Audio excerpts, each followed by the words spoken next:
Welcome back to Let's Learn to Sew. In this video, we're going to get our pattern pinned to our fabric and cut out.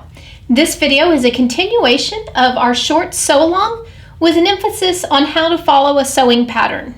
If you're looking for the rest of the videos in this series, we do have a playlist and it's labeled Shorts Sew Along.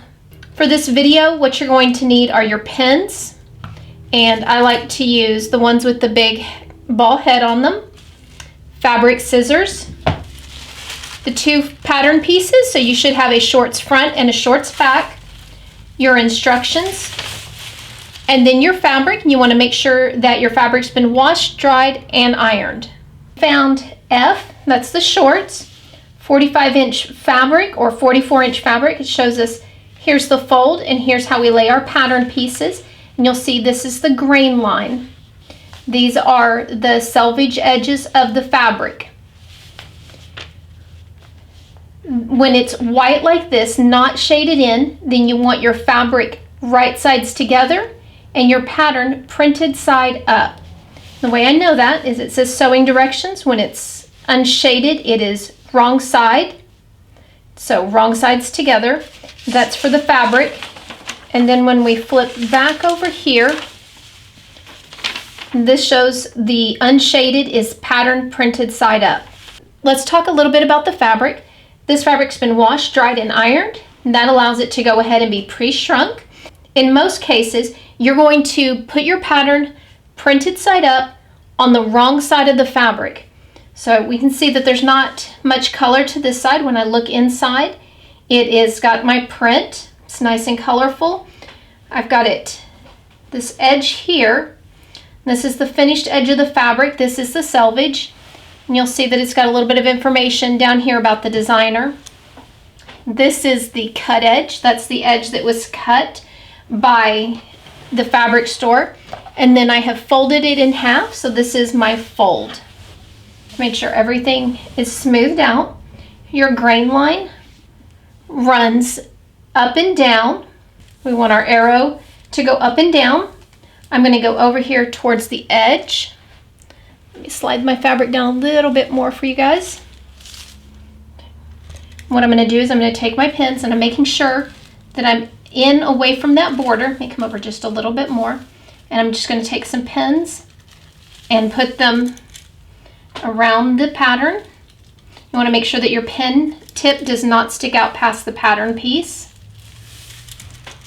It doesn't take a lot.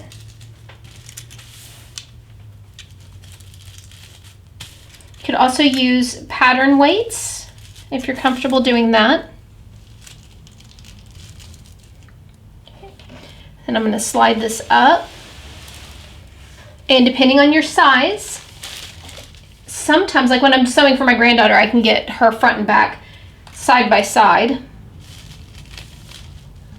going to scoot this up as close as I can to give myself room to cut, but still I don't want to waste any of the fabric. Smooth it out as you go.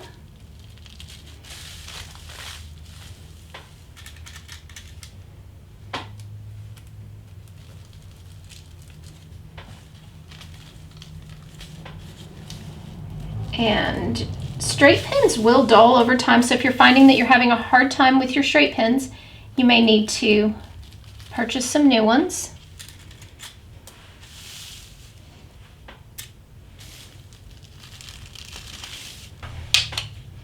And I do suggest using fabric scissors. What I'm going to do is I'm going to cut between the two pattern pieces first.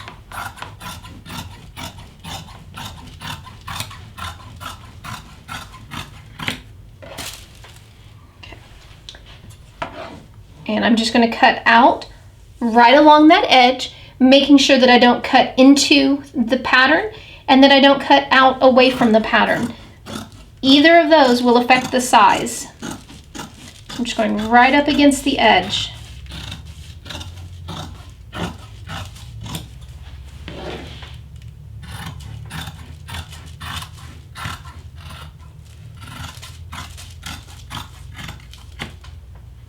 Okay, you can see I got off a little bit right there. Let me just go back and catch that.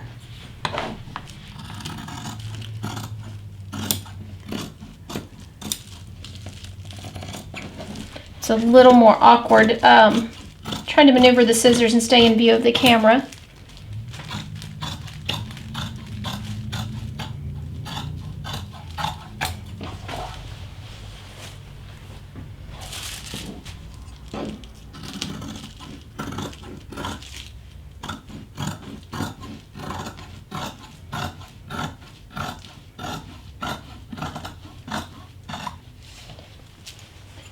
Now I would go ahead and I would cut out the front side, but what I want to do is go ahead and skip ahead and show you guys how to do your markings.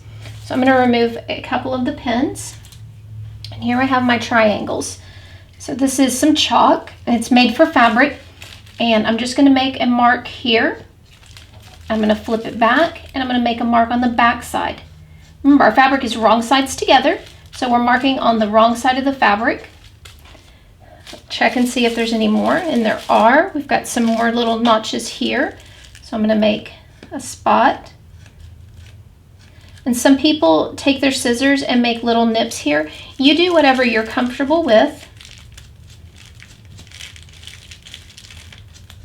Okay. And then we have them at our inseam. This inseam is the section that's between your legs. So for the medium, it's right here. And we're going to bend it back and make another mark. And you want to make sure that's a little bit hard to see because I'm using pink and there happens to be a pink flower there, but you want to make sure you've got everything marked, and then we'll do the same thing on the other pattern piece. I wanted to mention, before you start cutting it out, if you don't have a serger or a way to get the edges clean and you want to avoid that fraying on the inside, instead of using sewing shears, you could use, they're called pinking shears, and they've got these little edges on them, and you could cut out around your pattern just like I did with the fabric shears. You could do that with the pinking shears, and then your fabric is not going to ravel as it's washed and dried. Now we have our front and our back sections cut out and marked.